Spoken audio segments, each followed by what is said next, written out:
Finally. We're up and ready. We are live. You got Shaun Yurtkuran. You got Clay Edwards.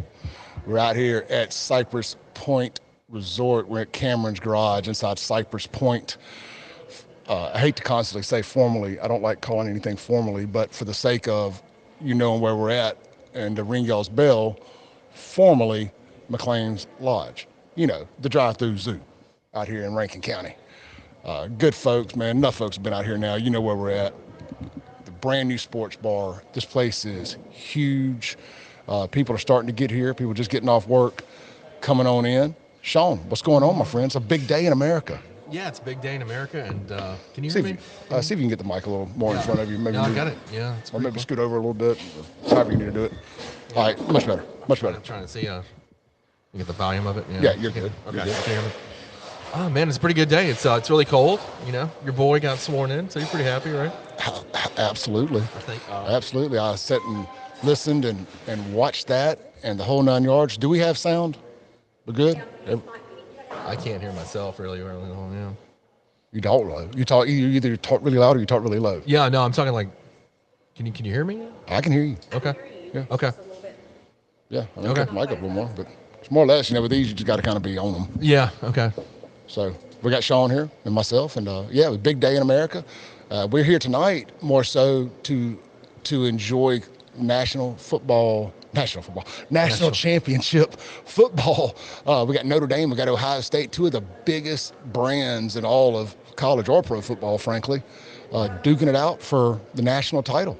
Shaun, I mean, you went to Ohio State. I did indeed. Yeah, I did. One of the rare birds in Mississippi that ended up at Ohio State somehow or another. Yeah, and I'm pretty excited about this. This is one of the most interesting parts about it is the fact that Ryan Day could get fired even if they win the national championship. Like, I'm telling you, and people think I'm crazy, but it's true. Like, losing that Michigan game is really, really huge. As many times as he's lost to Michigan, and the only thing that's going to save his job is winning tonight. That's it. And he still could lose it. That is crazy. That is crazy. But hey, look, it's going to be a good. What's the line on the game? I've been so 9 plugged points in. for the last one I checked. 9 points. I was going to say I have been so plugged in to the inauguration, is all the stuff around that, and this weather, so-called bad weather we're supposed to have here. Yeah. This cold weather. We people laugh at us. People make fun of the way we act about cold weather down here. They really do. Yeah, I mean, of course, because it's. They've canceled school tomorrow, just because it's going to be cold. Like, that's it. It's not because now I can hear myself better. Yeah, Okay, that's working. That was it. Yeah. That's you. Yeah, I mean, we. When you can't hear yourself, it just messed up your whole train of Yeah, I thought. know it did. It was. Yeah, I This is couldn't me hear too. myself at all. Yeah. Yeah, you're good. So they've canceled school in the metro area tomorrow just because it's going to be cold. Like, that's a far cry from your dad used to walk to school 8 miles in the snow. We've gone to, it's too cold, we can't have school. So, Sorry, I was getting the technical stuff. yeah. No, now perfect. All right, cool. We're getting a little camera adjustment here. Yeah, we've gone from your grandfather walked 10 miles in the snow to the school till it is too cold for people to go to school. And there's not going to be any snow, no ice, nothing, but it's just too cold. It is. It's a little comical. We have babied ourselves to death. Now with that said, at the chance that there was going to be ice on the road, your boy has already planned fill-in host for the radio show tomorrow. Yeah, because we know that Chip doesn't care about driving in the snow, right? No. Matt Bishop is going to do hour 1. Chip's going to do hour 2. Yep. And my big problem is, it's not that I don't feel like I can drive. It's the people who think they can that can't. Yeah, I mean, I think both of those two don't have to go through Jackson either. They don't. Studio. They don't. I mean, I had to go over the Pearl River. If there is ice, we ain't prepared for it here. We don't have the infrastructure in place for it, and it's an absolute disaster. And I'll never forget those people that got stranded on the flyover, the stack. Oh, yeah. Was that 2012? It was 2011. I was working at Great Angels Ford. I specifically remember this. And they were on there for, 12, 13 hours? Something like that. It was insane. It was absolutely insane. We've got a third guest with us today. He just got here. We're going to go on and bring him in. Teddy, come on, man. You want to come on, Teddy? Yeah, come on. Yeah.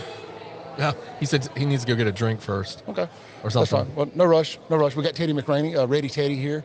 Teddy is a great sports mind. Yeah. And politically, frankly, Teddy brings a lot to the table. And so, with all that said, the weather, it's not bad yet, and it ain't going to get bad till tomorrow if it does. They've Yeah. already canceled the winter storm alert warning or whatever, right? They have, right? That's right. Yeah, they've So- canceled that, and looks like to be just a cold day. It's gonna be a really cold day, and we'll. I guess everybody can sit at home now. They'll probably everything else will be open except for the schools, right? So people would have to go to work, but their kids are home. That's always a recipe for disaster. Yeah, that sucks. That sucks. So You don't think about that once you've got a little separation from the kids' school program. right. But once when you're in the thick of it, it's a nightmare. Yeah, because schools, one of their functions is like a publicly funded daycare, right? I mean, so people go to school, go to work. Yeah, so It's a big part of it. there will be crime. Yeah. There will be crime will be up. Well, those kids weren't going to school anyway, Clay. I mean, let me just be honest here. I was raised by a good family, and you gave me too much downtime. I found trouble. Yeah, that's I true. found trouble, just in all fairness. But no, all joking aside, the roads are good tonight. Come out here, have a great time. Like I said, we got a nice crowd. I don't know if y'all haven't been out here before. This whole place is absolutely phenomenal. We're going to get back to the game. We're going to talk about we're going to talk some politics. We're going to do it all here in the next hour and a half up till kickoff. And we're directing Teddy right now to get his chair. do apologize. Teddy, squeeze in the middle here, brother. Get in the middle. Here's your mic. Here's your mics and headphones there. I think that's mic 2. So we got Teddy here. But yeah, all the weather nonsense, nothing to worry about. It's cold outside. It's going to be nice and warm inside. They got heaters, obviously. It's Mississippi. Yeah. We can warm stuff up here. Right. Like, we don't do anything else well in Mississippi. In the summertime, we can attempt to cool things down. In the wintertime, we know how to get it hot. Yeah, this place has got every TV you want to watch the game. So this is a great location to come out, and it's pretty big too. It's the first time I've ever been out here. It's great. I really like it. Yeah, So it's a nice big place. I'm going to take my little fancy ring off, and we're going to pull people's. We may pull people's comments up on the screen as long as we can all three still fit in it. But yeah, so we got Ohio State, Notre Dame. You said it's a 9.5 point spread. 9 point. Last time I checked. This morning I saw it at 10, and then I saw it this afternoon at 9. So And clearly that is Ohio State's favored. yes, Ohio State is favored. So you still with the points? You like Ohio State? I still like Ohio State with the points. I do definitely. Yeah, I think. No, I mean, look, Notre Dame, and I've been saying this all season. I think Notre Dame was definitely underrated, and it turns out that they were, obviously. So it could be closer, but Ohio State.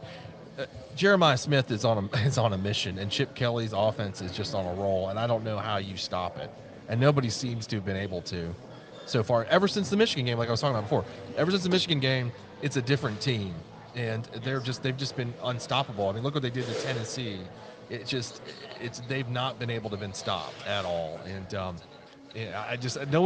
they look like they're in a different league than any other team they played in the playoffs. Well, they're still going to fire their coach after they win it, right? Look, it's a possibility. I give it 30%. 30% chance they fire their coach. 30%. Now, if he loses, it's 50-50. It's 50-50. I'm not kidding. Like, it is. I had one of my friends actually text me today, went to Ohio State with, and he was wearing a picture of him in a Fire Ryan Day t-shirt. I mean, can you imagine being in the national championship game? Your school is in the national championship game, and you're wearing a Fire the Coach t-shirt? Well, somebody's phone is on. You listen, you got your phone on? Mine's not. Mine's off. Thank you. I think Teddy was listening to us. Oh, was he? I Okay. was over there. I couldn't hear you. Yeah, so one of my friends that I went to Ohio State with, he sent me a picture of himself in a Fire Ryan Day t-shirt. And this is a buddy of mine from school. And, I mean, that's the only school I can think of that your team is in the national championship game and you're wearing a Fire the Coach t-shirt. Like, when would that ever happen in Mississippi? It never would happen. Ole Miss fans can get a little out of whack. Yeah. With very unrealistic expectations. So can Mississippi State post 2014. I've seen some ridiculous things over the years, even with Mike Leach. Real quick, I forgot to mention, obviously I know where we're at. We're at Cameron's Garage here at Cypress Point, out here off of Hollybush Road. Real quick, the food and beer specials tonight. I got to get this out here before you guys eat dinner.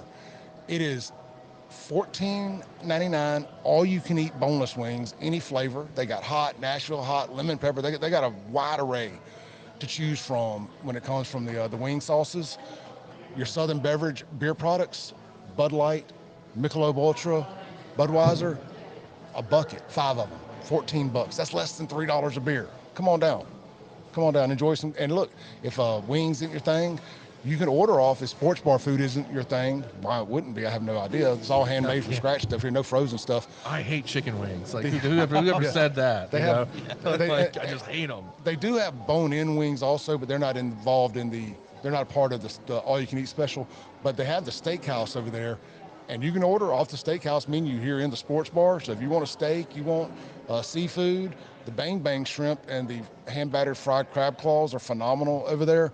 You can get all that over here. I did not last night. I did Saturday night. I got some Bang Bang shrimp and a quesadilla. So do not hesitate to order off the steakhouse menu. So the full menu is available here? Yeah. Oh man, that's fantastic. Yeah. You can get it all. They are not gonna turn your money down, brother. And the steakhouse and tavern are open. I just showed Shaun and Lindsay the tavern. It is phenomenal, man. It's like something out of a ski Colorado lodge. Ski lodge. That's what I thought of. Yeah, I know. Right now the weather is perfect for that place. Just sitting there, drink some whiskey. That's what I wanted to do. And there's no windows in there. Can we quit the show and go in there and drink whiskey? We can't after 6 o'clock. We can't after 6. Yeah, but it's cool. Y'all get out here and just. I wanted to mention that before y'all guys, before you made dinner plans. I just made your dinner plans for you. Come on. And as you see out here on the desk, we got new FAFO hats available. So Teddy, Shaun gave his pick. Let's just jump into them, man. Who do you like? Ohio State, not only to win but to cover, and I'm gonna tell everybody why I think They're that anyway. good. Well, they're really good. Yeah. Hot take. But their defense is really, really good, especially their run defense. And a lot of people may not know, but Notre Dame doesn't have a single receiver that has caught for 500 yards this year. Not one. Riley Leonard's only thrown for 2,600 yards, and if they're having to depend on the run to beat Ohio State, they're going to be in trouble. But Riley Leonard, he can run. He can run. Yeah, he can run. He can. He's got some legs. Yeah. But then you still got Ohio State's run defense, which they're both good defenses. They're both top 5 defenses. So they're expecting a lower scoring game. I don't know. I still think that Ohio State's got so much talent offensively. If I had to pick it, I would say, I don't know, 31, 34 to 17, something like that. I'll go with 31-17. What's the over-under on that thing?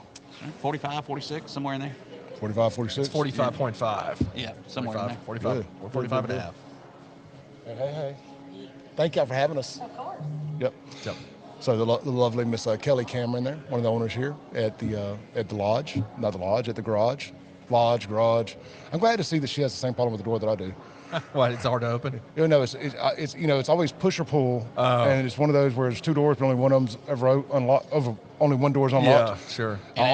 It never fails. I either push when I'm supposed to pull when I'm supposed to push, or I hit the door that's locked. Right. And that one pushes in. Yeah, I am from the outside. I am the master of doing that.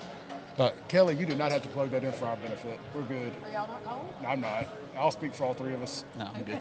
Yeah, if y'all want to move it and plug it in somewhere else, by all means. We good. We solid over here. We big boys. We big boys. Thank you. Yeah, I'm allergic to heat. Especially blowing right on you. Not diagnosed, but just ask anybody I've ever dated. I'm allergic to heat. Yeah, Clay, you're a car guy. I saw a meme the other day. Actually, Ellis Autoplex had it. Did you see it? Which one? They've been doing good with their social media. It said it's called a seat warmer because rear defroster was taken. I did see that. that was actually pretty good. Hey, guys, we got a bunch of door prizes out here tonight from Bud Light, Budweiser, Southern Beverage. Shaun don't want me to tell y'all, but we've got a badass tower. It's a Bluetooth speaker. You it's a tower. Want it. It's Bud Light. It's powder blue more so than it is your traditional Bud Light color. Like, so Ole Miss fans, I'm telling you, it is right in your wheelhouse. We're going to be giving that away, and they don't want me to. I've been sitting on this thing for a little while, too, because I did Bogart it, as a matter of fact. You don't want it. People don't want it. And, it's just terrible. And we got tons of great T-shirts and stuff as well from Southern Beverage, and we're giving away 3. Y'all know how big movie posters are? Yeah. So Shaun's seen these things. They haven't made it here yet. They're bringing them. They're en route. It's a 3-pack. I'm not going to give away each poster individually. I'm giving away a 3-pack. These are one of a kind. You can't buy these anywhere. I mean, yeah, you can find them on the internet, go get them printed off, but you ain't going to do that. And these are officially from Budweiser. Cool. They're 1950s retro Budweiser old school ad posters. Like, remember, like, think old school cigarette, 1950 cigarette commercials and like print ads, Yeah. but beer. I mean, they're really, really cool. They're gonna make an awesome addition if somebody gets them and frames them and puts them in like their office, their man cave, their bar, whatever. It looks like something out of Mad Men or something. That's exactly what I said. Yeah. From the movie Mad Yeah, Men, like looks like that. like OG real advertising posters, and like something that from American Pickers, like something they would pick, and they're movie poster size. So really, really good stuff. So anyway, I just want to mention that, man. We are not just here talking crap. We are here, and we brought some great stuff to give away with us. Clay, speaking of Southern Beverage, do you remember the sales rep US? Yeah. Okay, well, I bartended at a establishment in Jackson, and all the Budweiser reps, the Southern Beverage reps were awesome. And anyway, they rented a whole bus to take a whole load of bartenders and servers down to a Saints game. And anyway, I got to the Elton Road exit, and I realized there was no Budweiser Light on that button. I stopped and I said, US, we don't have any beer. He's like, I don't think we can have any beer on this bus. I went and told the bus driver, stop here at Elton Road, and we stopped at Elton Road. And Was that the Saints bus thing?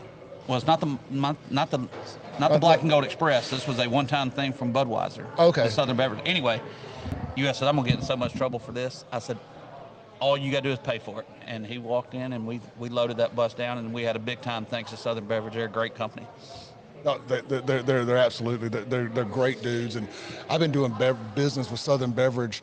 Well, going back with my family to the '60s with my family's convenience store on Lynch Street, and then to myself, I guess I got officially in the bar business as a partner in '99. Then I opened up my own in 2001, and all the way to my entire time in the bar business, and I still have that relationship with those guys. And they've all, not to knock anybody else, but Budweiser's customer service on the vendor side is, we always use they're the Chick-fil-A of whatever brand, whatever business. Southern Beverage is the Chick-fil-A of beer distributors. And kudos to them for keeping the name Southern Beverage in the world we live in today. Kudos to them for doing that. Yeah, don't even think about that. If it had been called Dixie, it would have been changed already. Well, Rebel Beverage, that's not happening anymore. Yeah. Well, remember Dixie Beer down in New Orleans, during the 2020 freak out, changed their name to something else, and I don't even know if it's a thing I forgot anymore. about that. Yeah, the lady that owns the Saints, Tom Benson's daughter or ex-wife or something like Gail that. Benson. Yeah. She freaked out and changed the name to something really weird. And I wasn't opposed to the name change, but it was just like, I don't even remember, but whatever she changed to was just weird. I was like, it didn't have like that NOLA vibe, that Southern vibe at all. Maybe that was what they were trying to do. I don't know. Yeah. But that was the year of changing names for sure. Yeah. So back to this game. Somebody just commented in the live stream that since there's no SEC team and we're here in SEC country, I wonder what the ratings are going to look like. The playoff ratings were not good for non-SEC games. Frankly, they weren't even that great for the SEC matchups. Well, they were bad matchups for the most part throughout the early part of the playoffs anyway. So that, if a team gets up 17-0 or 2-3 touchdowns pretty early and it looks like the game's pretty well in hand, the channel's going to change. I mean, some of the games are okay. I mean, I thought the Texas-Arizona State, was a good game. I mean, towards the end, it turned into a good game. But some of them, like the Boise State, but that was, what did they play, Penn State? And they got blown out. I'm looking at it here. Well, I think we're stuck with these rules for one more season, am I right? Before they can alter the rules or the seeding and all that kind of stuff? Yeah, I think that's right. I think what you're also seeing, though, Teddy, is you're seeing a lot more parity between the conferences, and I think this is the first year you really saw it because of the NIL and transfer portal. NIL is leveling the field. Yeah, the field is leveled now. We've been used to like 2 decades of at least of SEC dominance, right? And prior to that, though, it wasn't. I mean, the SEC was good, but then you had the Big Ten was very good throughout the 70s and 80s. Then there was a little bit of the rise of the SEC around the 90s. But even in the 1990s, you had Florida State, Miami, were very, very good teams. Yeah, and Alabama went through. Nebraska was still good. Alabama went through a bad stretch of coaches. They won. Then that 91 season, they won with Gene Stallings. They beat the Hurricanes. And then they kind of just were terrible until Nick Saban got there. Yeah. I mean, so, it's only been the last 20 years you've seen this just total dominance of the SEC. I think it's kind of leveling back, which I think is good for college football, to be honest with you. And now that they're going to allow the universities to actually pay the kids, I think it's a $20 million NIL payroll, so to speak. And now, what's coming up is the Title IX thing, and that it's going to be have to be evenly distributed to women's sports, whether they're revenue producing or not. So it's still going to be whoever produces the most money off the field. Yeah, I mean, which it was before. It was just supposed to be illegal, on quotes, you know. I think you're going to see, and I had a good conversation with a friend of mine that's really into this the other day. I think you're going to see the NFL maybe buy college football, and I know it doesn't not buy in the sense I'm like they're going to buy a school, but they may buy a league. Like it's going to be a farm league. I think that's what we're heading towards. You got a great idea. You got a great point there. If you think about it, I think there are 32 NFL teams. Yeah. And they're talking about having a super conference anyway, and you just take top 32 college football teams and almost make them the farm team or farm league of the NFL, which is kind of what's going to happen. Yeah. It would be interesting if they did something similar to Euro football, where they have the divisions and you got to win to stay in the top league. Yeah. Right. You can get, I think they call it relegation. That's right. Yeah. That's You're right. relegated down. Now it wouldn't work here. You couldn't do it because it would destroy. Imagine, for example, like in Mississippi State or an Ole Miss, getting relegated to Conference USA type league. It would be the end of the program. Yeah, that's it. I mean, it'd be over. You just Then the money stops coming in. 100%. I mean, which I love the concept of having to win to having to succeed, having to produce. But at the end of the day, it'll never happen here. Well, the only thing I can see what the NFL's got a real problem. Here's what it is. Some of these kids are making more money staying in school than they would in their first year contract in the pros. Quinn Ewers is a prime example of that. So or the kid that just transferred from Georgia. Carson Beck. Yeah. Carson Beck. Right. I mean, so at some point the free market takes a hold, right? And then the NFL is going to have to keep up. And I think this was the collective bargaining agreement in the NFL in 2011 and changed what first round draft picks we're getting. Yeah. And now you're seeing this like college, like Quinn Ewers, those kinds of things. And so what does the NFL do? Well, this is going to end up costing money in the long run. And so if they buy it, they can set the prices. Right. I think that may be what you see. You may see that because of that. Yeah, but keep in mind that Quinn Ewers and Carson Beck are two players whose draft stock has dropped, and that's why they can jump after that carrot. And I like that. Not that their draft stock dropped, but I like that these guys can do this. I do like the idea of a fifth-year senior. Oh, I love it. Being able to, they've always been able to transfer, right? But being able to go no holds barred and to the highest bidder. I like a senior being able to do that. I don't like a guy having a great freshman year and being able to up and go. Does that make sense? Yeah, no, I know what you mean. Yeah. Like a guy that's got some skin in the game, whatever, brother, go do your thing. Because I think the Texas example is the best one with Manning.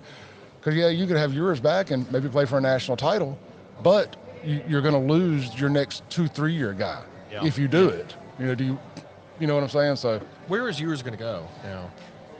The highest bidder. The highest bidder. I mean, who's interested in him? I've been a little unplugged on that. There's going to be a lot of people interested in him. I mean, I'm on a couple Ole Miss fan pages. A couple of them are garbage. They're talking about Quinn Ewers, Ole Miss. I'm like, why? So Austin Simmons can transfer out? Why would you do that? No, you don't do that. That's the one thing where like the sports meathead fan base comes in. Yeah. And it's like it's like let's poo-poo on the future for the now. Right. Yeah. And I would always rather roll my dice with a guy that I make it have for 2 or 3 years than a flash in the pan. But it's worked out for other teams in the past. But I don't know. I'm not a big fan of trading the future for the now. Well, what's crazy? That not everybody, but Lane Kiffin's somewhat known as the Portal King, and he's been the biggest outspoken coach against the NIL and against the transfer portal. But he's also embraced it because you got to play the cards that you're dealt, and that's what a lot of teams are doing. And Alabama was begging their fan base for money not too long ago, and it's just the world that we live in that we're having to do that. But I think at some point, like you said, Clay, y'all both said it, get players to stay for extended years. It's going to have to come down to multi-year contracts, just not year-to-year contracts. But here's the problem with that. The problem with that is that athletic scholarships are renewable year by year. Just because we sign you as a stud high school guy after your freshman year, we don't have to offer you another athletic scholarship. So they're gonna have to tie in the NIL contract, I guess you'd call it. Yeah. And also make the scholarship, a 3-year agreement or a 2-year agreement or a 4. If you can fire me after 1 year, I want to be able to quit after 1 year. No, I like that too. I like that too. Everybody's got to have some skin in the game. Yeah. A little commitment. But here's the problem: like the schools, I guess the schools are going to be doing this revenue sharing, so they will be paying the players, but the players will still be able to get their NIL deals, and I think that's where the screw jobs are coming in.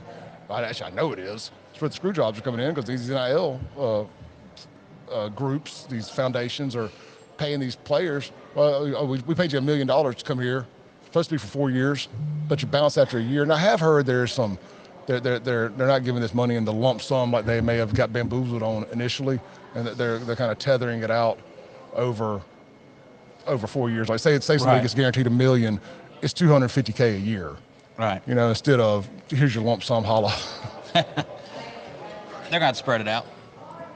That's one thing I forgot about. Quinn Ewers did just enter the draft recently. Did he? Yes, he did. I know. Like, that was just happened. Well, he entered, but he hasn't signed with an agent.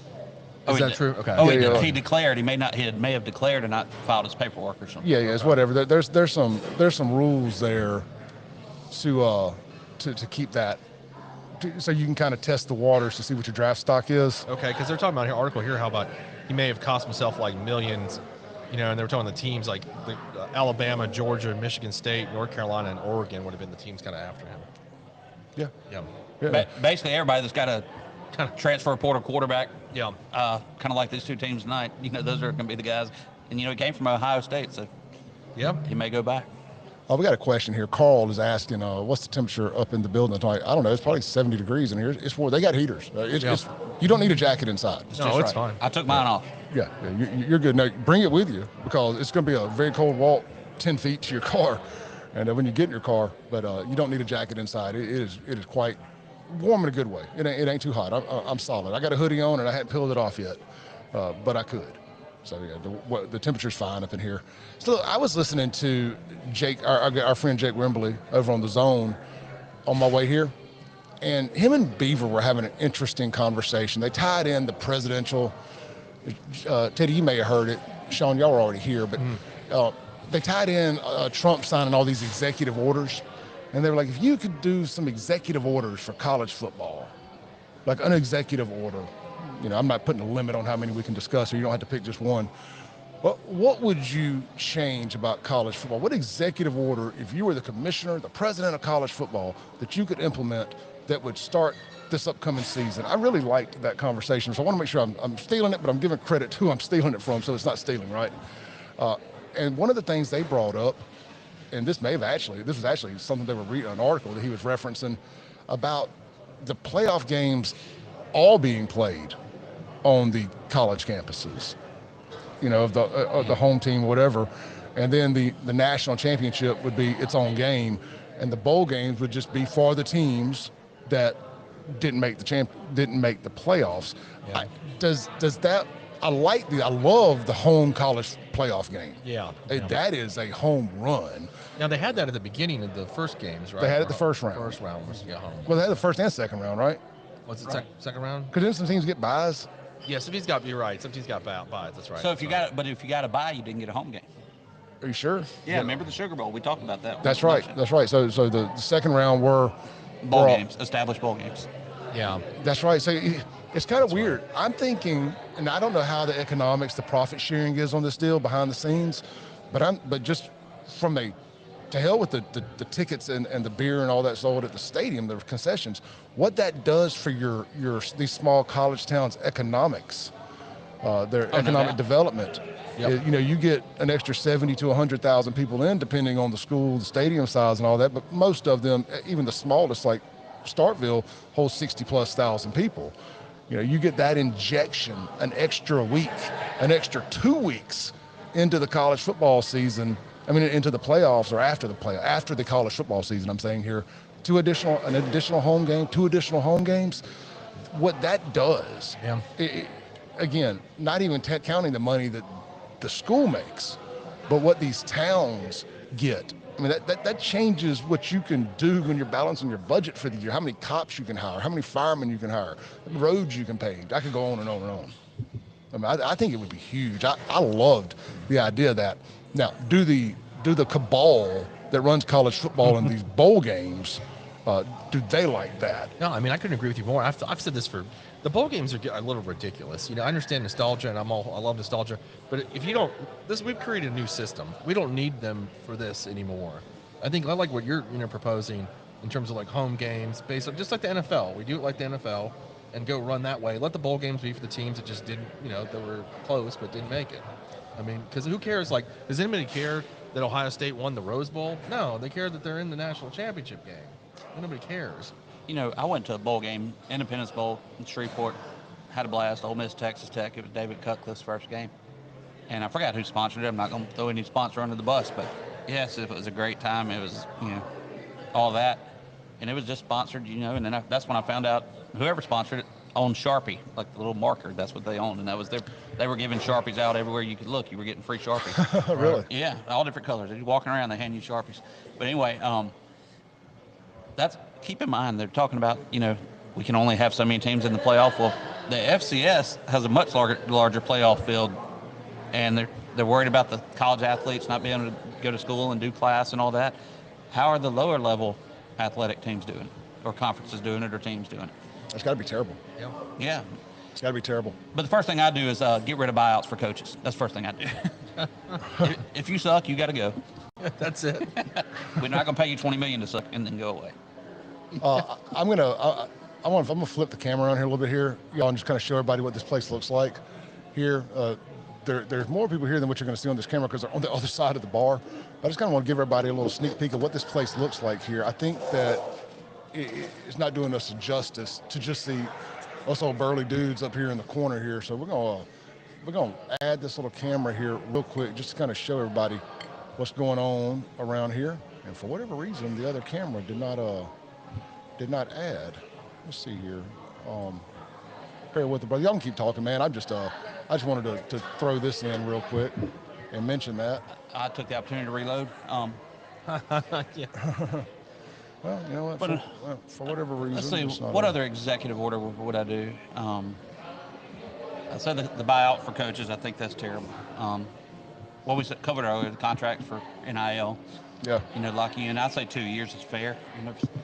You don't have to ride our bench for 4 years, so I'm not going to sign you to a contract for 4 years. So, but if you're there 2 years, you kind of know what your trajectory is. Kind of like Aiden Williams just transferred from Ole Miss to Mississippi State. He's going to be a fantastic player for Mississippi State.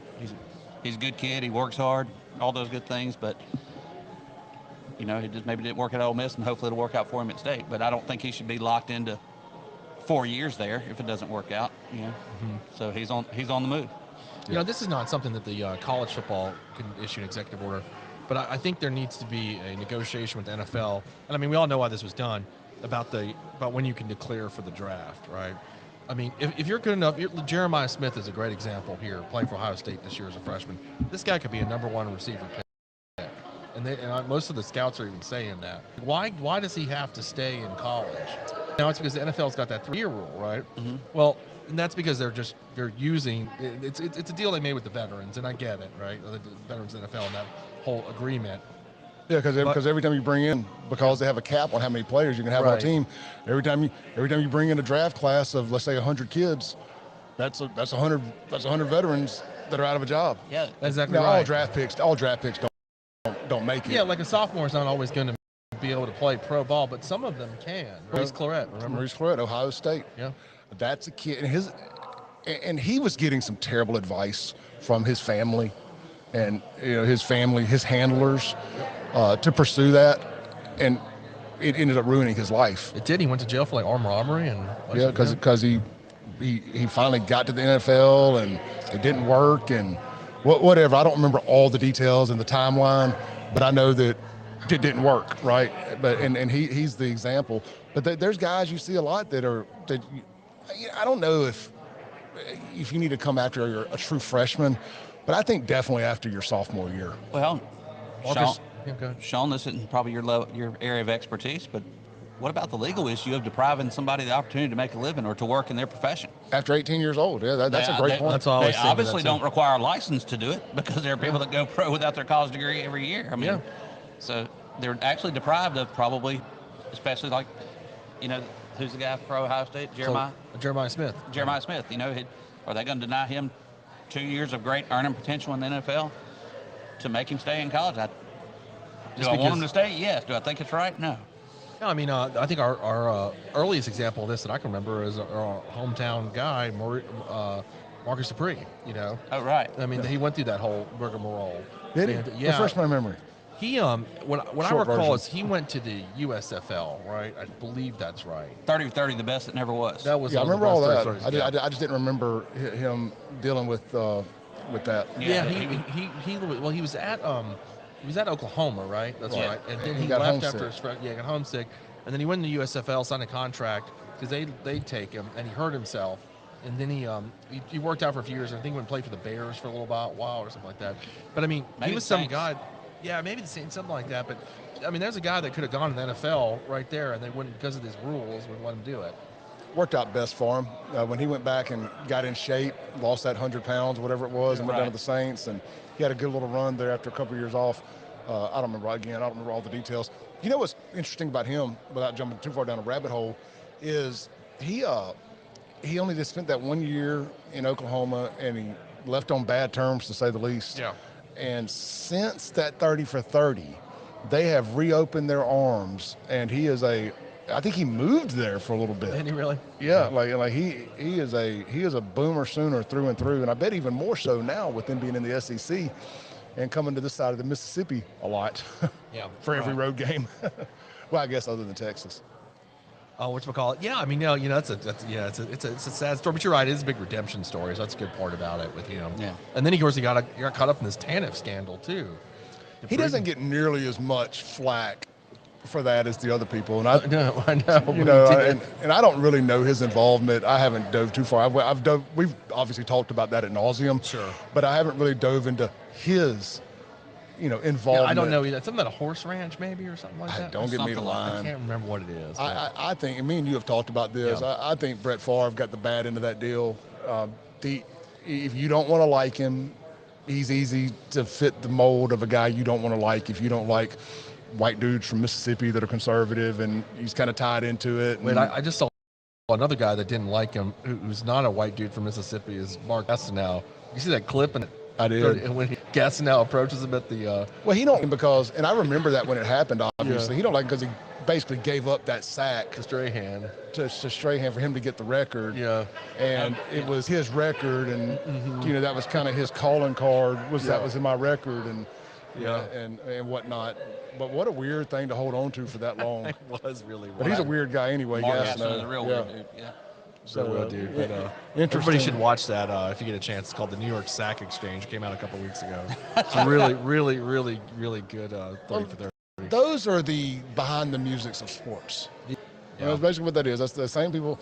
I wouldn't be shocked at all, considering that ESPN doesn't own Viacom, or Viacom don't own ESPN. But either way, that somebody sat back and said, we could do a sports version of these behind the musics.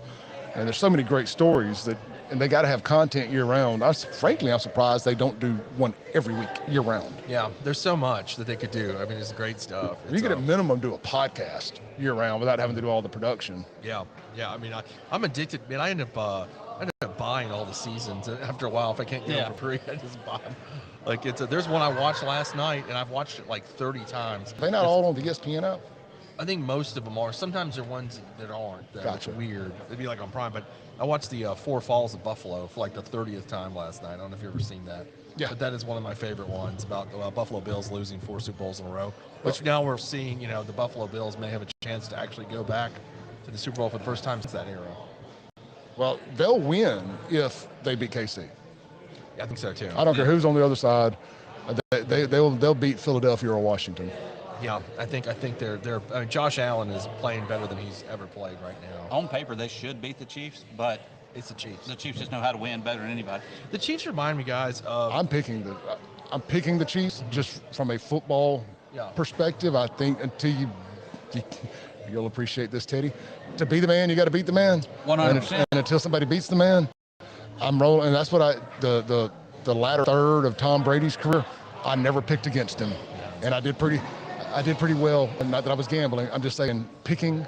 I said, you know what? He beat respect into me, and I was like, you know what? Until somebody beats him, I ain't picking against him. Same thing with Saban towards the end of his Bama run, and I'm KC just because of the learning that I took from Bama and Tom Brady and the Patriots, or frankly just Tom Brady period, Tampa Bay.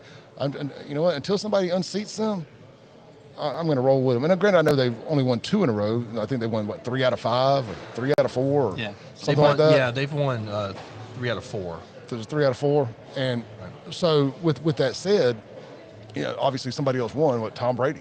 Tom Brady beat them in 2020 season, the COVID season. But we've had more seasons since then. Yeah, they won in the 2019 season. They beat the 49ers and Garoppolo was playing.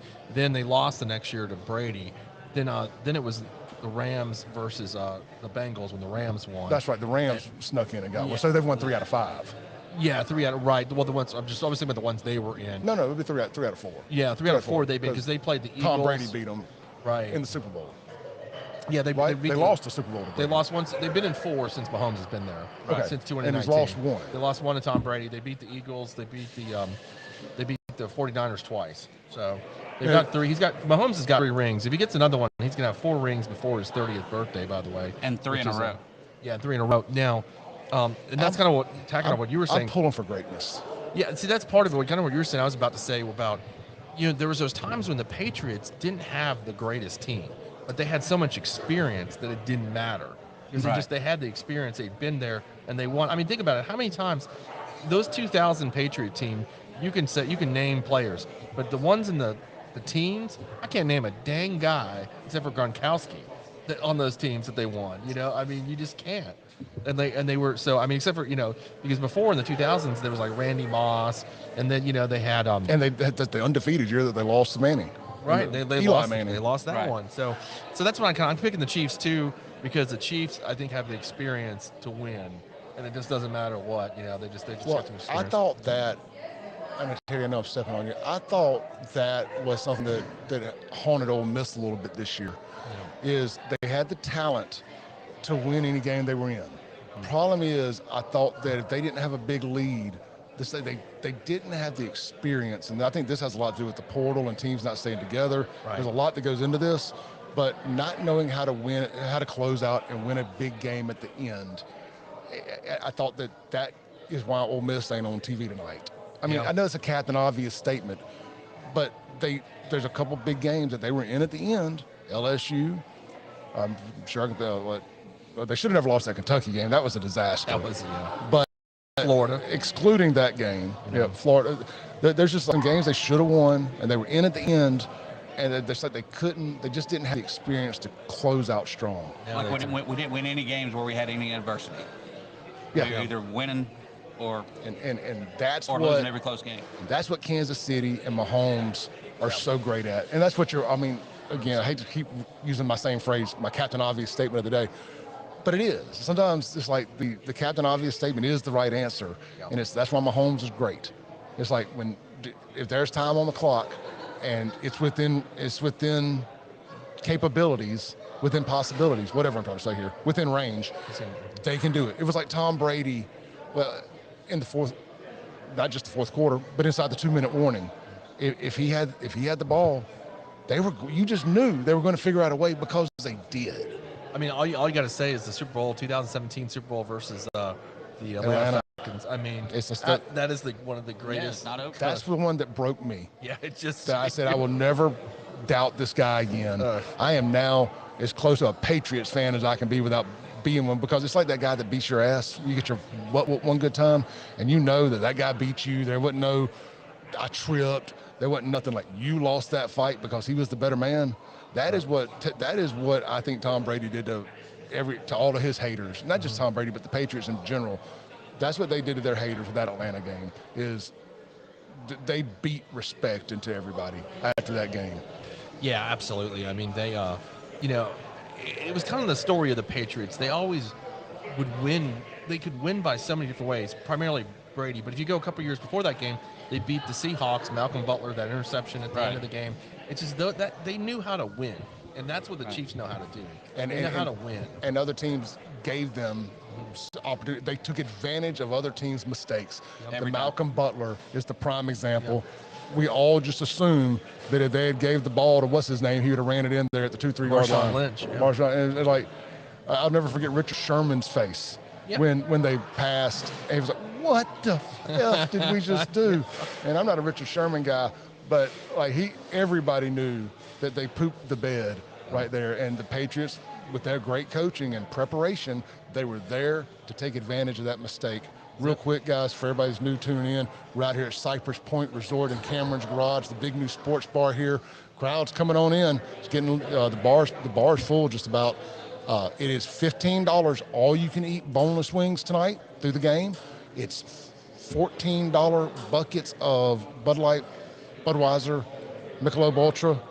It's all domestic beers, but this party's brought to you by Southern Beverage tonight. So I'm pushing the Southern Beverage products. We got some great giveaways, shirts, Huggies, bottle openers. We got a big Bluetooth speaker over here, Bud Light on it, all kind of cool stuff.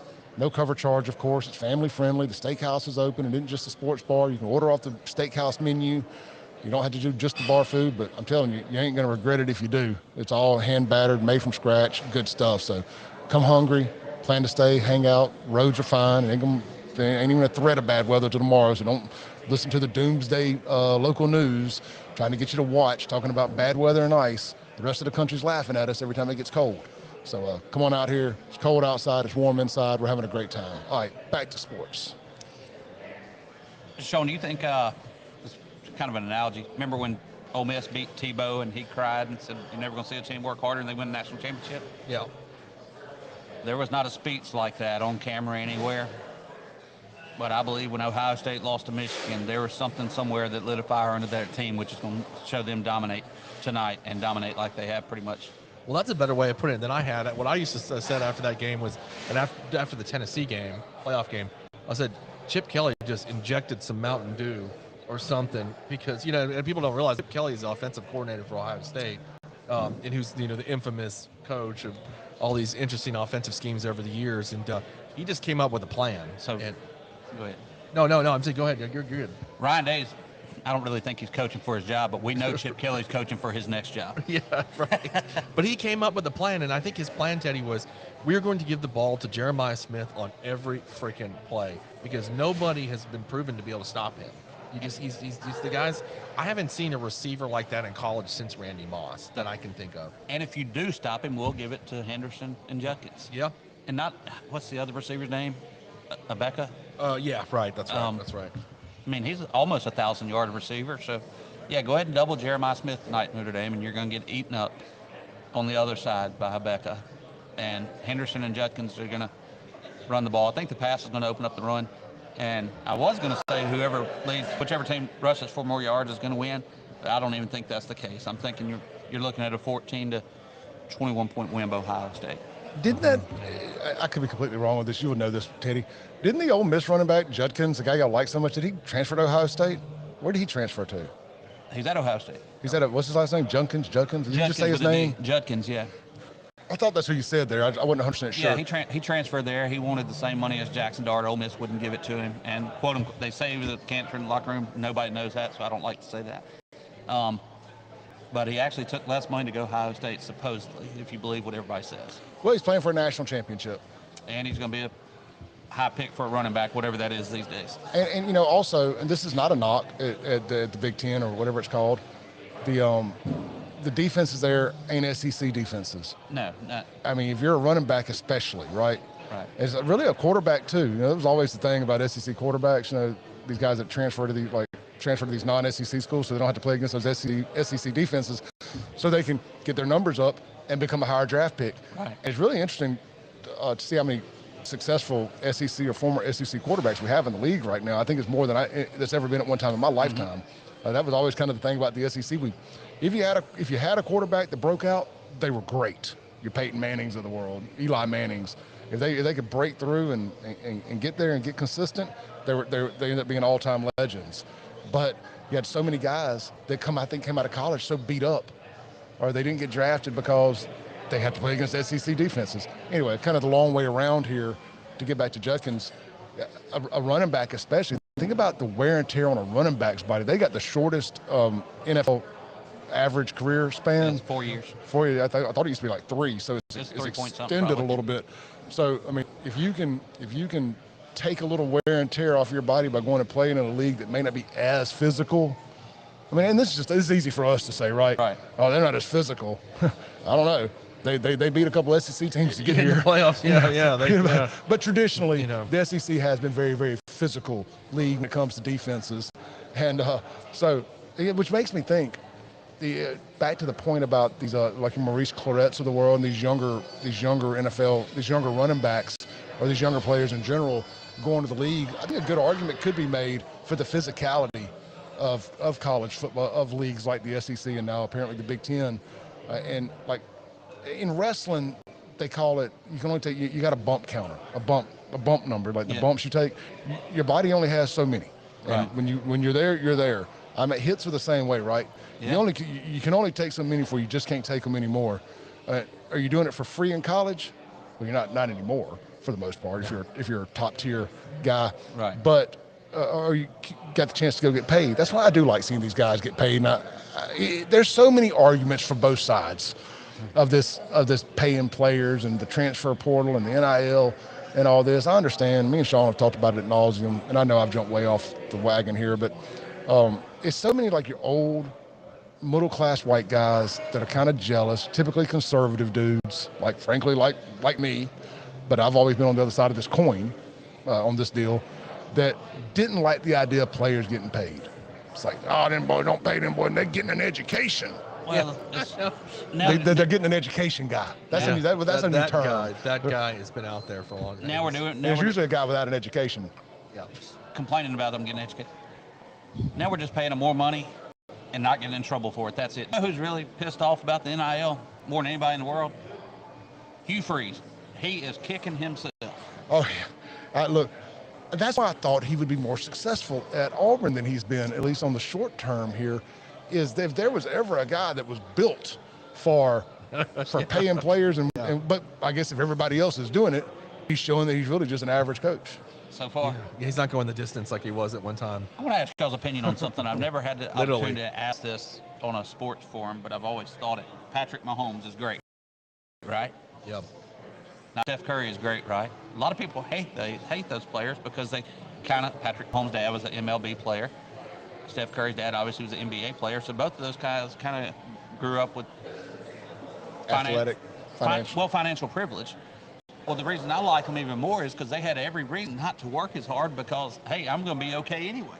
I don't have to work my butt off to be a good football player or a good basketball player because my dad's got plenty of money and I can just coach my way through college and start a business. So I appreciate and respect both of them for working their butts off despite growing up privileged. I like your train of thought there. You make the argument that A, their dads, neither one of them were great, and B, they kind of played in a time where non-great players weren't making that much money. I mean, they grew up definitely upper middle class for sure, but I don't think they had, they grew up with FU money where they didn't think they were going to have to work. One quick thing on that, Bill Lambert, who played for the Pistons, he grew up really, really rich in the Detroit area. When he got drafted by the Pistons, making all that money, he just moved back into the same neighborhood where he grew up, where his parents lived. He's my all-time favorite non-star NBA player. Like, he's a star, but he's a star because not because of how good he was, because of how effective he was. Yeah, he's my favorite Hall of Famer. Well, but he's a Hall of Famer. I keep screwing this up, but you know what I mean. Yeah, he's not a big-time star. Yeah, he was my favorite B tier in an NBA guy because he was dirty, man. Yeah, that's how he made his living. Like, I like him more in retirement. Because I was young when he was really famous, but just in retrospect, he's one of my favorite NBA players. Drew Brees is another example of that. His family was very wealthy. Were they? Yeah, very wealthy. Yeah, and I think that's maybe one of the reasons he went to Purdue's a rather wealthy school. It's all engineers. But he also wasn't highly recruited. Yeah, that's true. It's true. Now he went in that neighborhood in Texas, South Lake. South Lake, yeah, that's it. Yeah.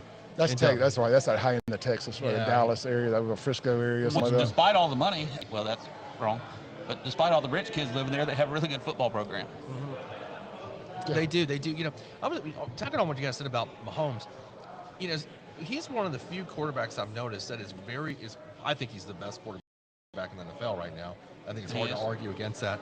I would say, nobody really hates Patrick Mahomes. You ever notice it? I think it's the way he conducts himself, where he's not a hated guy. Like, people hated Brady, You know, like and they're just he's not one of those people. Don't like Aaron Rodgers. People don't like some of these guys, but Patrick Mahomes is one of those guys. You don't hear him say, "Man, I just hate Patrick Mahomes." I think it's a testament to the way he is. He doesn't get political. No. He doesn't make waves. He's just, he just plays football. Despite his brother being a jackass. Well, despite his brother, but that's not his fault. Shaun, was it me and you talking about this? I was talking with somebody the other night. No, it was about Patrick. It wasn't you. It was about somebody else to talk to about Patrick Mahomes. It was a very conversation that for a guy that compared to the hate LeBron got even before he got political and all that. Mahomes does seem to be a bit shielded from that. I think can be a mixed. It helps. I think it truly does because it eliminates the race aspect from it for him. So, one side or the other's got their people that just want to hate on the other side, whatever side that may be. Yeah. And then he also did it having a very unlikable wife and brother. Yeah, that's right. Yeah. Like his and I've turned and because of politics, I like Brittany now.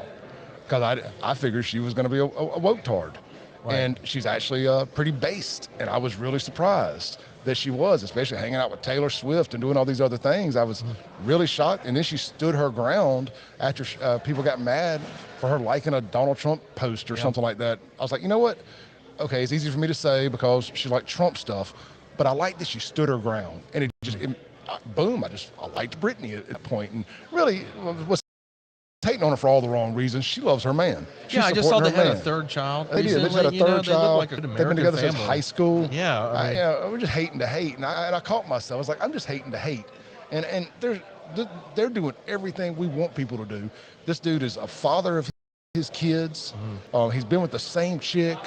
And she obviously is a big fan. Like she grew up like a college football fan for their games, wearing like all bedazzled Chiefs stuff and all that. And it's annoying if you're not a Chiefs fan, which I've always loosely been a Chiefs fan since Montana went there. And I was like, why am I hating this chick? But I do hate his brother. Well, everybody hates his brother, right? I think he even did a farewell dance for TikTok. His brother's terrible. I think, and Mahomes, you never hear any stories about Mahomes cheating on his wife and his dad went off and got a DUI the other day and tried to use his son's name to get out of it. And his dad apparently has a pretty bad drinking problem, I think. Or several of them. Yeah. So, he's just kind of and to be that good, you'd figure he'd have more haters, but again, I think it's how he conducts himself. He just doesn't seem to have that kind of. Like you don't see Mahomes memes making fun of because he does look just like the chick from Roseanne. Yeah, and he talks like Kermit the Frog. Yeah. His hate is baseless. So everybody baseless, his circle is like the people that he's getting advice from, whether it's agents, parents, whatever, they're based, and I don't mean that politically. I mean they're based in good common sense. They're giving him good advice. I mean, dude, he avoided politics in the hardest time in the history of mainstream media and sports to avoid politics as a top star. I mean, think about he went through the 2020 stuff as the top guy in the NFL. I mean, other than Brady, the number one guy, and then he ascended to the number one spot after Brady retired, and he never backed himself in a corner when they tried to force him to talk about it and pick a side. And I think that's why a lot of people like him too. At least on my side. That's why I like him. We watch football to watch football. And greatness. We don't and we don't watch. I don't. When we went through the NFL thing, everybody get mad about the NFL. And football's been such a part of my life since I was a kid. I'm not going to let something in the end zone keep me from watching it or any of that. And Mahomes is a prime example of that. He said, I'm here to play football, and that's what we're going to do. We're going to work hard and play right, and that's. And he wins. And he wins. He wins. Wins helps. And he's one of those also guys. I mean, he's so talented. Like he can win with a team that's not that good. You know what? The else? guy's talent is just incredible. I mean, my father-in-law calls him my homies because for whatever reason he can't get Mahomes out, so he's my homies forever. It just dawned on me. One of the other reasons I think that I like him, he's not on social media. I mean, he may have social media, but he's not a social media whore. No. Like he's not giving his opinion on everything. Like he is just playing sports. Yeah. He's not. He just. That's all. He doesn't. You never hear him talk about anything. He's not even a top 5 paid quarterback right now because he got signed that long contract. He's not even top 5 paid. Let me ask this. I was having a conversation with some people the other night. I think it was Friday night. I ended up at the Gallows and was talking to some guys, and we got into the conversation. about the Baltimore, about who's the MVP. Is it Jackson? Is it the Allen. kid Allen? And I was like, you know, I know it's between the two of them, but let's just be absolutely honest here. They're both runner-up. It's Mahomes every year. Yeah. And they're like, oh, but it's the guy that, you know, that's the most valuable person to his team. It's like, oh, take Mahomes off the Chiefs. Yeah, yeah, right, exactly. Like you can't make the argument that he's not the MVP, especially with his numbers and his GOAT status. He's the MVP every year. They're just not giving it to him because they're breaking up the monotony. It's got to be. I always have trouble with this word, and I can enunciate it well. But is it cyclical or cyclical? Reciprocal. They're going to make sure all the stars get an MVP trophy, all their quarterback stars. But they can't give them Super Bowl championships. Well, it's kind of like McNair and Peyton got a co-MVP. Remember that? Yeah. They got the co. You know, they had to give it to, I guess, somebody. I mean, I'm saying McNair didn't. I mean, McNair was a great quarterback. I mean, he wasn't Peyton, but he was. You know. Well, that was just a tie vote, wasn't it? Yeah, I think it was tie vote. I mean, no, but you know, Josh Allen and Lamar Jackson are amazing. I mean, neither one of them have done anything like Mahomes has done. Neither one of them. Until they do, you know, then they could be like play safe, be the MVP. But now maybe Allen's going to have Allen. You know what? I'll tell you what. That's what you got to give it to Allen. If it was between the two of them, you got to give it to Allen now. So between him and Lamar Jackson. If it was between him and Lamar, yeah. I mean, if Jack, it was. I'll say it. It was 100% because of race. Yeah, I mean, it's not Allen. I think the MVP conversation that game last night, but I think it's also the MVP conversation is Sunday night between Mahomes and Allen. Now Mahomes beats him. How do you not give it to Mahomes? I mean, again, you are saying should you wait till after the Super Bowl to give it away? I feel like it. I don't know why you. It's a regular season award, but let's be honest here. It shouldn't be. Yeah. Because frankly, to me, it looks silly. The season's still going on. It looks silly to me when you give that damn award to a quarterback. Can we get back to giving it to other players too, not just the damn quarterback? Yeah. Saquon Barkley. 100%, right? Yes. And not just because he got 2,000 yards, but because of the way he did it, and on a winning team, and frankly, if you had taken him off that team, they would not be in the NFC Championship game. The way he handled his business going from New York to Philadelphia, I mean. Because you thought his career was kind of like winding down at that point. I drafted him and he tore his knee up at first. Let me finish my thought real quick. I've gotten terrible about doing that. Is the MVP, it looks ridiculous when you give it to the guy that loses to the guy that you should have gave it to. 100%, yeah. And it goes on to win the Super Bowl. And but I got the MVP. Yeah, but we all know you lost on the field. You lost to Mahomes again. Again. Yeah, it shouldn't be. It's a seasonal award. It shouldn't be a regular season award. Give it after do all those. I know before the Super Bowl because they do those damn award show. Yeah. That filler week. That filler week. That's right. Yeah. But that's all the wrong reasons. You know, the test of who's the MVP is Sunday night, and Josh Allen has not been able to overcome Patrick Mahomes in the playoffs yet. He's not been able to do that. He's had, I don't know how many times have they played in playoffs, divisional and AFC champ. I mean, he's lost every time. And this is one of the best games was the 2022 AFC divisional. Do y'all remember that? Mahomes came back in like 13 seconds through the Tyreek Hill. That was one of the greatest football games I've ever seen. And that's all because of, well, of course he did have Tyreek, but Patrick's proven he doesn't need Tyreek. That shows his greatness. Yeah, he doesn't even need more Tyreek. So, yeah, I think Sunday night they should pick then, and you know, and I have a feeling Sunday night what's going to happen. And that's another thing. Look, okay, Allen's got a really good team around him right now. Oh, he does. And not that he's not incredible, he is, but Mahomes has got Travis Kelce. You know, Kareem Hunt's okay, but can you name a player on their defense except for Chris Jones? No. I mean, they've met 3 times in the playoffs. 3 times. Somebody told me in the comments to focus, please. I am focusing. I'm trying to get the answer. They played 3 times, and obviously Mahomes has won all 3 times. Yeah. Another cool thing that happened in the Baltimore game is the guy that DeMar Hamlin forced the fumble with Lamar Jackson. He's the one that had the injury and shut the NFL world down for a while. I mean, maybe a game, only 45 minutes, but man, I'm glad to see he's back and healthy. That was cool to see him make that play. Yeah. I don't want to jump down that rabbit hole, but yes, I concur. Glad to see whoever's out there pretending to be him make that play, because that guy didn't live. Oh, come on, man. No. We We all saw that video of him allegedly up in the skybox the next week with his face all wrapped up with somebody pretending to be him. Oh no, you think that's not him? Come on, man. Okay. And I think Carlos Marcelo killed JFK, and then here you come with this. Yeah, there you go. All conspiracy theories too. Speaking of conspiracy theories, Trump got inaugurated. They were supposed to drop all of the JFK and MLK and RFK stuff. Well, Didn't he say that last time though? And he didn't do it. Well, he brought it up did in some the of it, speech and the other night. he left a lot redacted. He did. Yeah, he did. That's what I remember. He left a lot redacted. Well, again, because he was told he needed to have whatever. I think it's all gas, no brakes this time. Yeah, and we're going to it's see. gonna Those are a couple of the measurables that we're going to find out real quick. If he's going to go ahead and do it, just drop him. Was he going to drop tomorrow? Or? I don't know if it happens tomorrow, but he was saying he's signing all those executive orders right now on stage in front of 20,000 people. Oh, is that what he's doing right now? He's doing it in front of everybody. Yeah, that's what he's doing. Is doing it in front of everybody. Hey, circling back, staying on sports for a minute here. Circling back to this executive order thing, I thought that was a fun conversation. Like the executive orders, like if I'm the president of college ball, one is they need a president of college football. They need a commissioner. I know everybody says Nick Saban, fine, sure, Nick Saban, whoever. They need a commissioner to get this thing going, everybody going in the same direction. Right. And I agree with that. I agree. It can't be Nick Saban because he hates NIL and transfer portal, so that probably won't work. But whomever it is. And you've got to put, I think, just short term, I'm going to contradict some of the other things I've said here, but at least short term, you need to put a cap on, not a cap, but not a salary cap thing.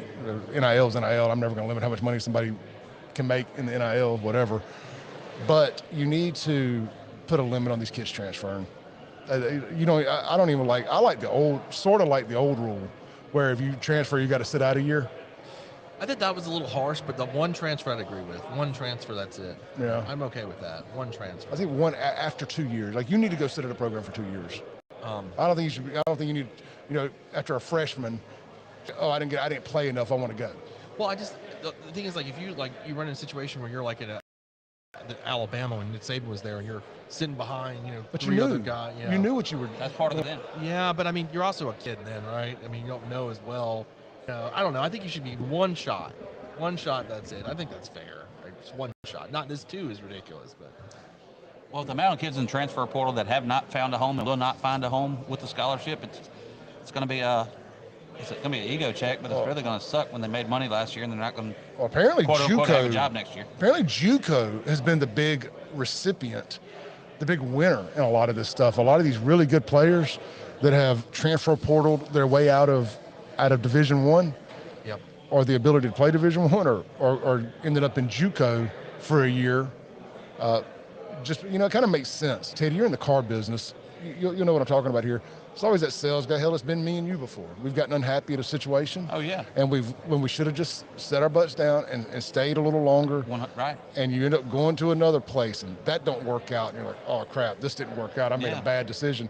And then, boom, you're at a third place in 6 months. It happens. And no matter how you are, people start looking at you like, this guy's inconsistent. Yeah. He bounces when he gets unhappy. You may sell me 20 cars, but the second you get unhappy, I'm just going to pass on you. And, and then it takes you got to go back down to an independent, and no knocking independence by no means, but you got to go back down to just another situation. Or you got to go work at a dealership nobody wants to go work at, stuff like that. And you got to fight your way back up through the ranks, to say, and show that you can be consistent. And I think that's what's happening with all of these college players. It's the same concept. Now they're going to have to take the butts down to JUCO and prove that they can play. And if you can go play a full year at JUCO, you're welcome to come on back up. You went and paid your dues. You got your comeuppance. And you rode the bus. That's Clay and I's favorite word, y'all, by the way. We've agreed on that. That's our comeuppance. Yeah, anytime you squeeze a comeuppance in, comeuppance. It's a good day at the office. If you transferred 3 times, that the psych test the NFL teams give you when you get ready to get drafted, like, why'd you transfer 3 times? Or why are you at 3 schools or whatever like that? There's one guy that's been in the portal 5 times in 3 years. Is a Georgia quarterback, I think. I saw. Oh God. And so that can be held against him. Held against these young guys later in life. Well, it didn't work out at Ole Miss. Why'd you go to Southern Miss? And then you went to UAB. Yeah, you dominated at UAB, but But it works out. Like, look, use the car analogy. You're the high class car dealer now. So it worked out eventually. Yeah, Selling them G wagons and everything's rocking and rolling. Right? Yeah, I've come to like it. That's what I know. I made it when I come to you and buy a G wagon. That'll be the day. Just don't let me talk you into it before then. Well, I saw some of that price tag, bro. I mean, that's some, you got to be doing well. Now, you got to be proud of yourself when you can buy a G-Wagon comfortably, I would think. No doubt. You got to be proud of yourself. 100%. If you can get a G-Wagon, and I'm going to be honest, if you can even get approved for a G-Wagon, and the amount of money, and you did something right in this life. Right? Yeah. You did something right. And I mean, don't get me wrong. I know there's some finance guys that can work wonders, but at the end of the day, you're buying a $200,000 vehicle, whatever they're running. You're going to squeeze that into 60 months. Yeah. You don't have like a 510 credit score and get a G-Wagon. No, that's not if you don't know what the French for, you automatically ain't qualified. So I mean, it's just good analogy there. So look, but yeah, these guys need to say. I'm just telling you. Of course, I'm 47 now, and I've gone through all this. It's easy for me to sit here and wag my finger at these folks and say, "This is what you need to do. Quit transferring, quit doing this." But man, it took me a long, long time to be able to understand that and be able to, hey, I got to sleep in the bed I've made, and that's what a lot of these kids are having to do. Is they're learning, because we're 2-3 years into this transfer portal thing now, and the NIL, just this wide open. Was the third year of it. Yeah, I think coming out of 21, it was starting in 21. It was like, all this debacle started post 2020 when they just everything got turned up on its head. The world has changed forever. It did. It was like a hole in the space-time continuum. Can we go back to 2019 forever? Yeah, it got tore, and what happened was the adults got held hostage by the kids, and it's gotten us to where we're at. It's like nobody wanted to be the bad guy and say this is a bad idea. We got to put some bumper, some rails, some bumper rails on this thing, but nobody wanted to be called a racist for trying to put some protection in place. It was like, screw it, let's just let the inmates run the asylum, and it's got us to where we're at when we should not have ever gotten here.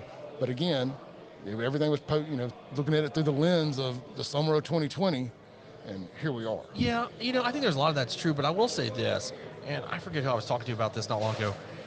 We also, as adults, not me and you and Teddy, but like the establishment college, regimes and coaches, had set a really bad example for these kids, I think, that they should be held accountable to.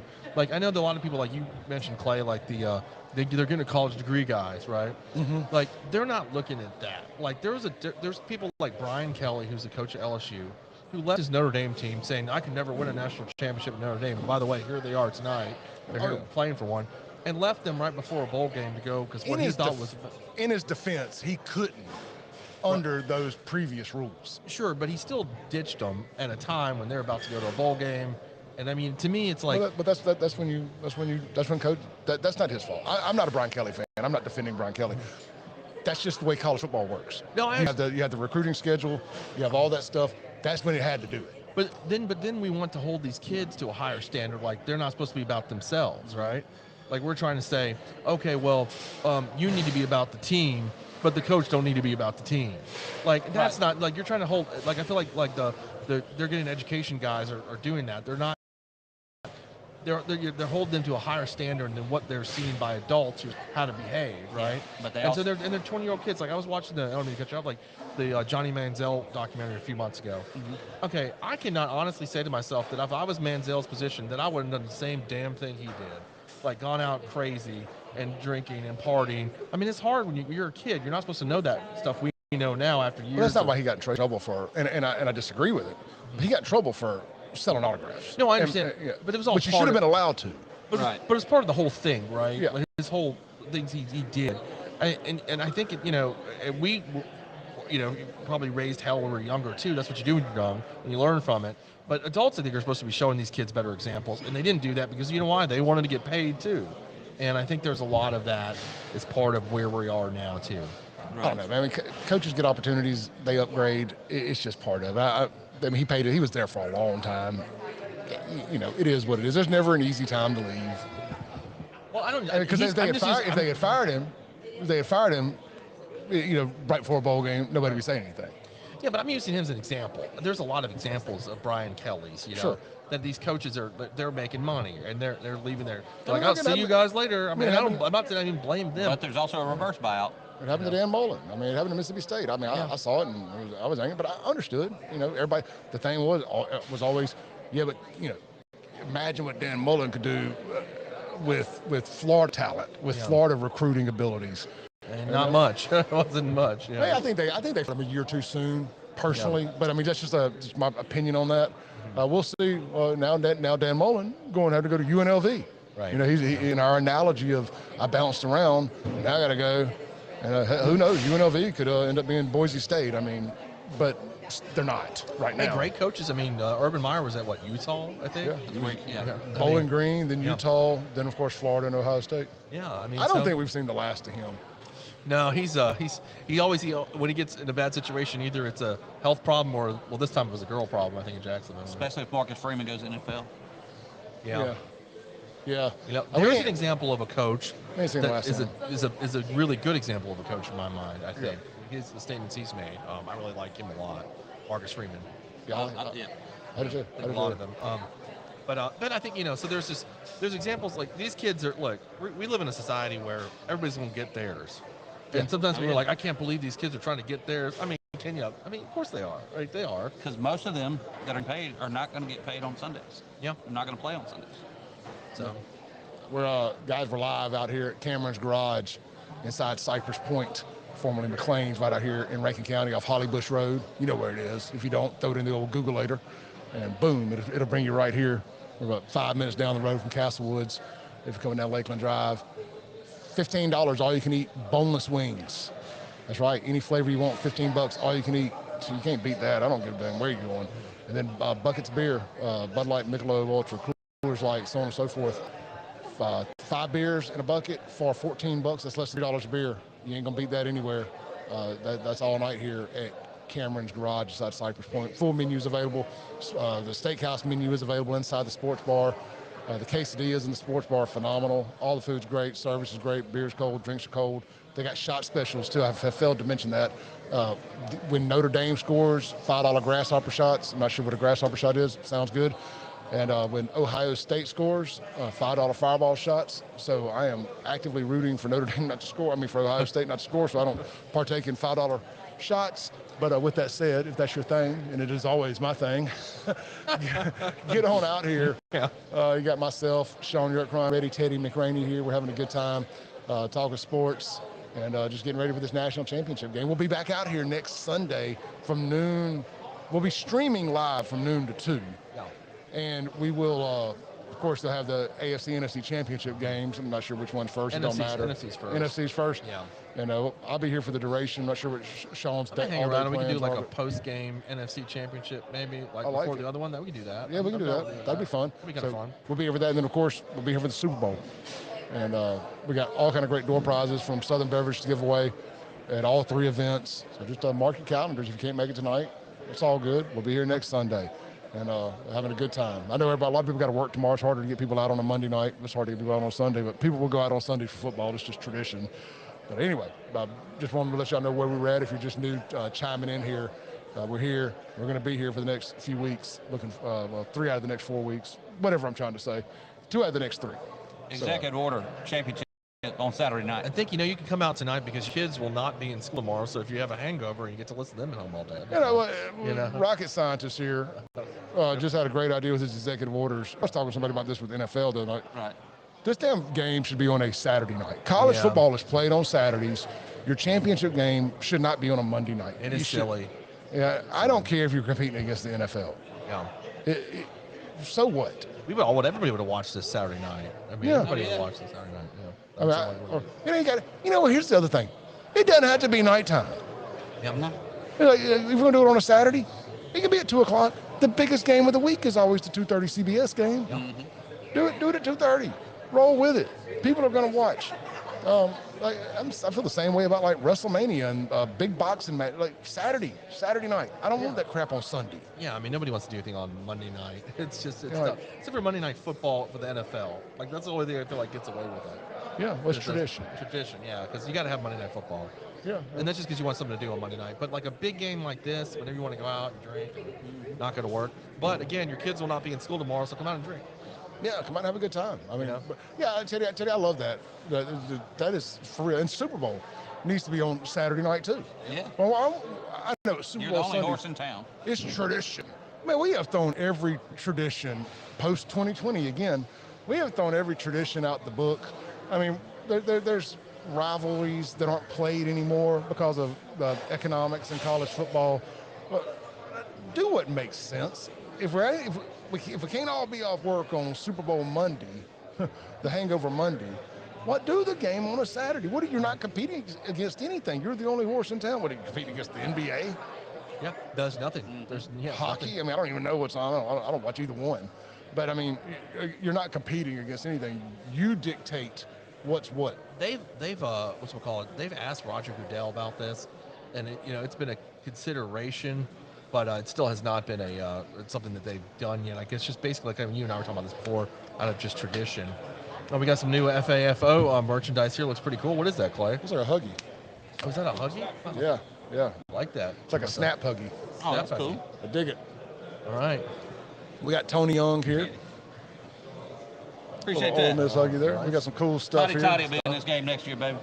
Oh, yeah, not on your life. Calling it out. Oh, we got them in color too. Oh, Hey, even the better. line's dropped to 8. It's dropped to 8. I like it. Notre Dame money's coming in. Nice. Let me see it. Yeah, we got FAF. We got Mississippi State, Ole Miss ones. Let me show people these. Nice. Hold up. We got all kind of cool Huggies here. These are like they snap. Yeah, Huggy. It's pretty cool. I could just play with that all night anyway. Yeah. Huggy or no Huggy. I dig it. Here you go, brother. I'll give these back here in a minute. I'm gonna play with them for a minute. They're kind of warm. I'm not like they're kind of warm. Yeah. Fresh off the warm. press. Here you go. You can set them over there. Thank you. Yeah, man, we got cool FAFO merch here.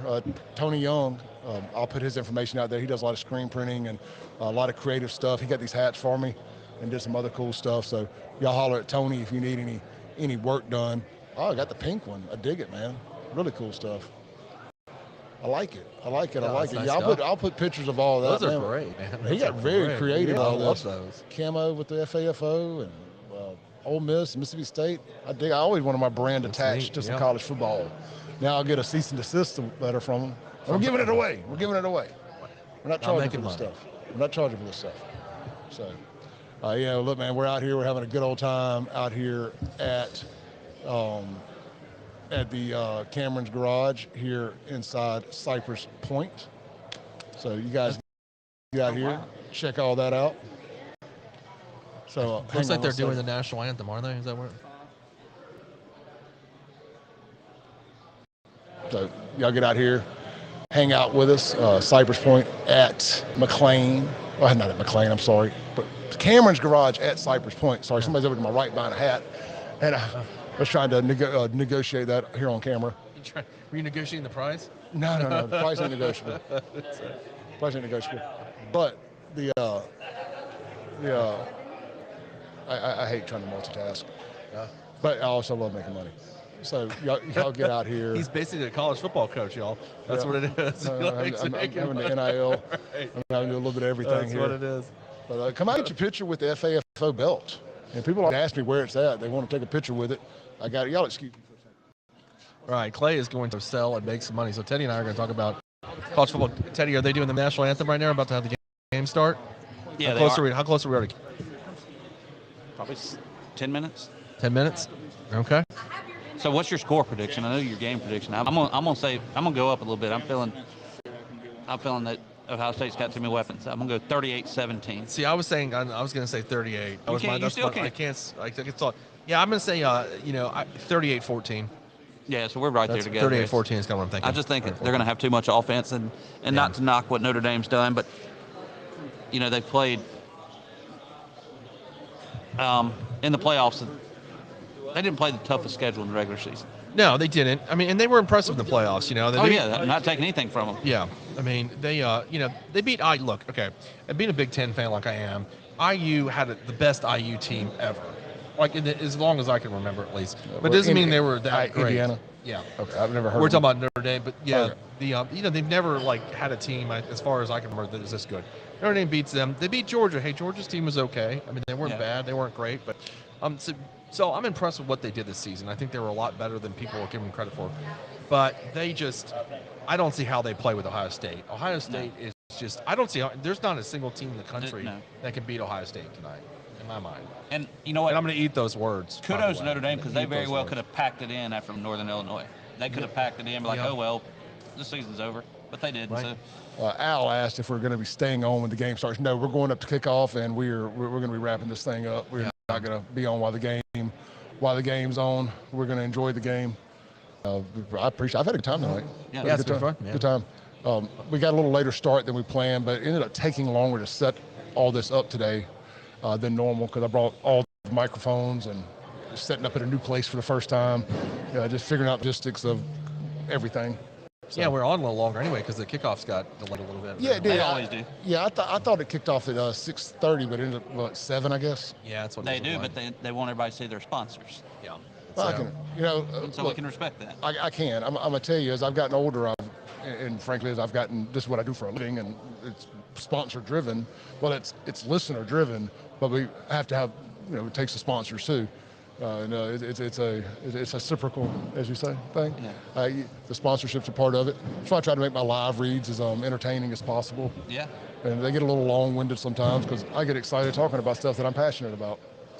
Yeah, because we got some great sponsors anyway on the show. I mean, there's some really good places that we go eat, we go hang out. Well, How do you not talk about? Yeah, I mean, these guys sponsor now, and I'm here a couple nights a week because I enjoy it. Yeah, I'm at Martin's and Manship like every weekend. I mean, I love those places. So. Well, it's a sports show. I got to say this. Tony Young, the guy that brought us these Huggies, we may not look like it, but he and I were huge, high-level church basketball rivals in high school. I mean, really? We guarded each other. Church basketball. It was big time. Seriously. What church was it? They played for Oak Forest, and I played for Broadmoor in North Jackson. Okay. And when I'm telling you, this was some really, really high competitive basketball. I mean, we had some athletes. I'm not going to say it on air who our church team beat, but. Well, did y'all? Was that like in the Altawoods League? It was the state Baptist League. It was Baptist League. Altawoods played in the league. No, I played with Altawoods. Tony played with he played with Bobby Fowler, a couple other guys. I mean, they had some athletes. And I was more YMCA League. Yeah. I did win. Believe it or not, I won basketball defensive player of the year one year in the YMCA League. Oh, all right. I did. I think it's the only year I played basketball. I was you were the tall guy. I was a little taller, but I could block a shot.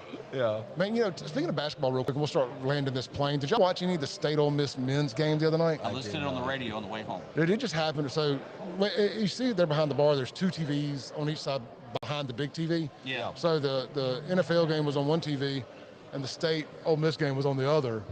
And man, I ain't watched any basketball in a while, and I hate the last 5 minutes of basketball because of the foul situation in close games. Yeah. I would talk about being an executive order. I wish we could fix that. But I get that it's part of the game. It is what it is. You gotta get it right. But it was a good game. State won, and then of course the next night the girls played and Ole Miss won. But big win for Mississippi State. I think they're ranked 14th in the country now, and Ole Miss is around 17 or 18. I saw today, somewhere around there, just a few spaces behind them. So interesting. State's having a hard time with football right now. I don't know that it's necessarily because of NIL and that disadvantage. They've made some questionable coaching hires, and I like this current one, but he's digging himself out of a hole, or they made a questionable coaching hire after post Mike Leach. But I understood. Anyway, I digress. It's interesting to see how schools can be really, really good at one sport, and the NIL is not the excuse. But in the other sports, it is the excuse. Like, we're doing pretty good in college basketball, which we've not been very good at for the last 15 years.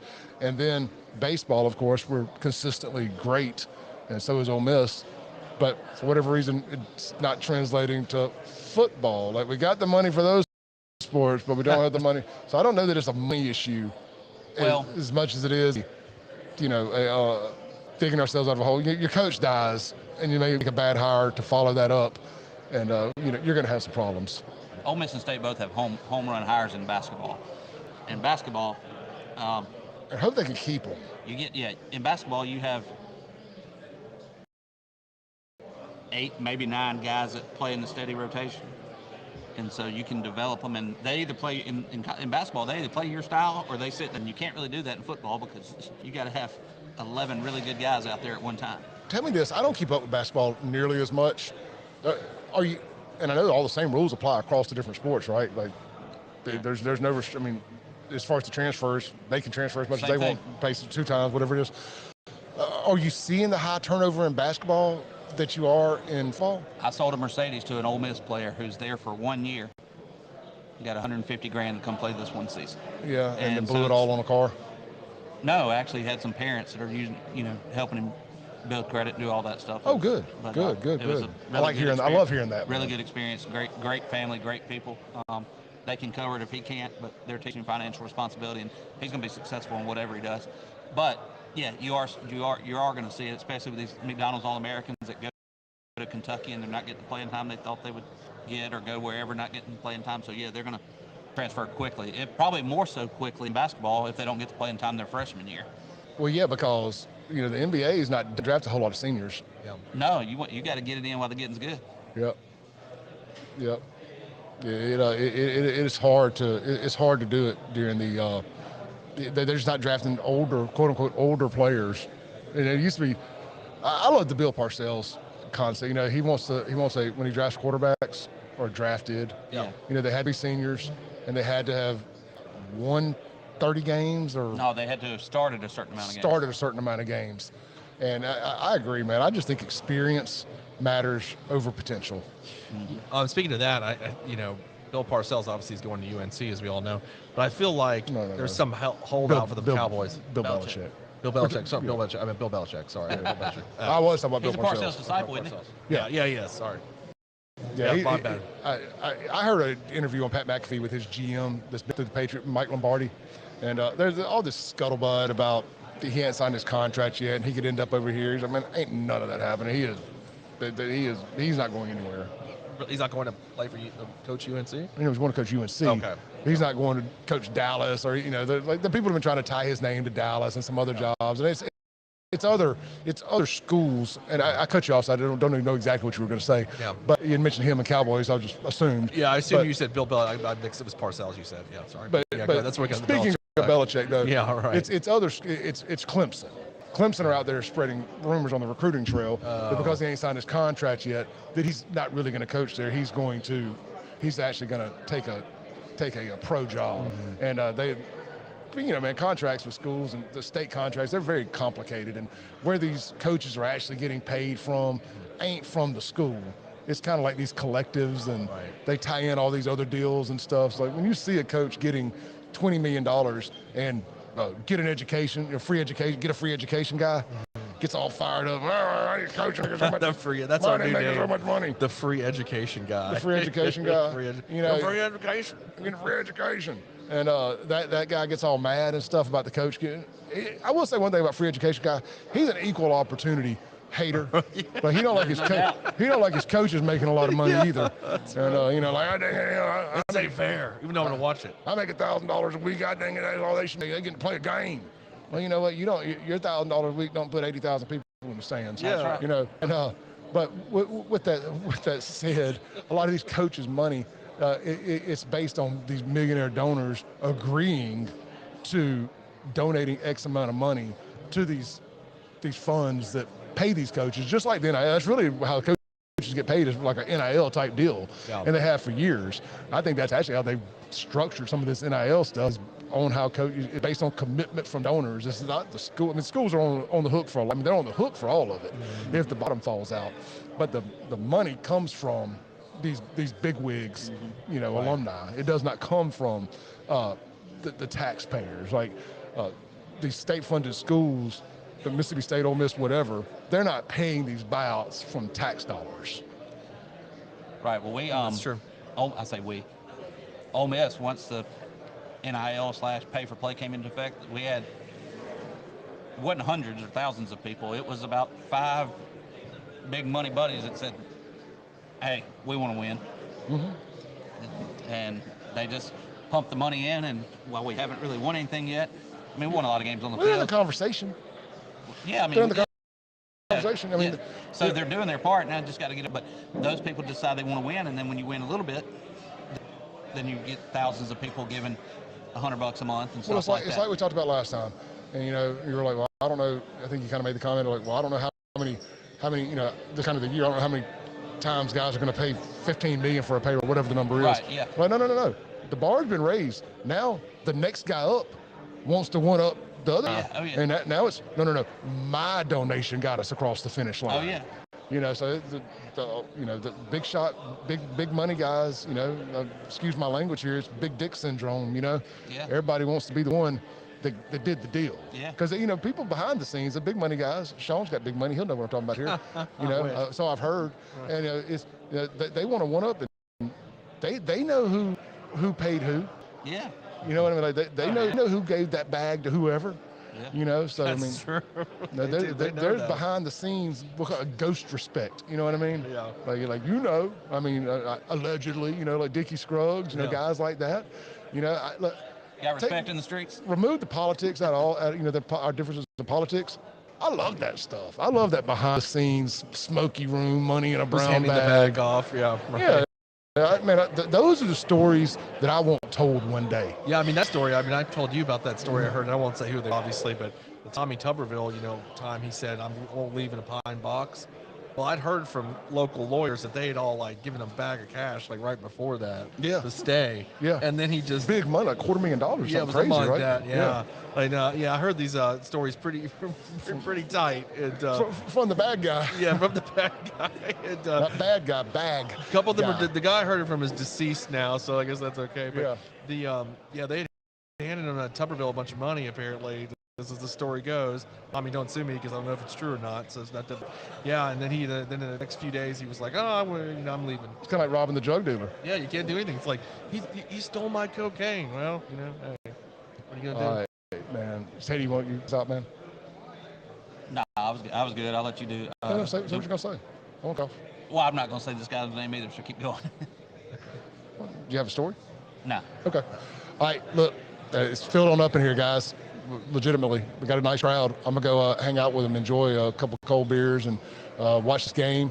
Y'all come on out here. Last time we are at Cameron's Garage here at Cypress Point, located at the old McLean's Lodge right here on Hollybush Road. We got $15 all you can eat boneless wings. We got $14 buckets of Bud Light, Budweiser, Mick Ultra, 5 beers, 1 bucket, $14. That's less than $3 a beer. And we got shot specials when Notre Dame and Ohio State score.